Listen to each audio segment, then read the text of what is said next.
ഒരു വെളിച്ചപ്പാടിന്റെ ജീവിതം മുഴുവനായിട്ടും ആ ദേവിയിലേക്ക് സമർപ്പിക്കപ്പെട്ടതാണ്.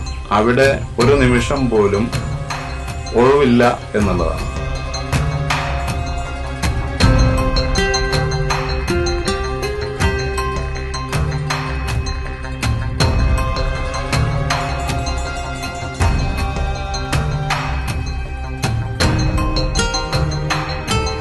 പലപ്പോഴും ആളുകൾ വിചാരിക്കുന്നത് വെളിച്ചപ്പാട് എന്ന് പറയുമ്പോൾ 1 മണിക്കൂർ അല്ലെങ്കിൽ കാവിൽ വന്ന് വെളിച്ചപ്പെടുന്നതല്ലേ, അത് മാത്രമല്ലേ ഉള്ളൂ എന്നുള്ള ഒരു ധാരണയുണ്ട്.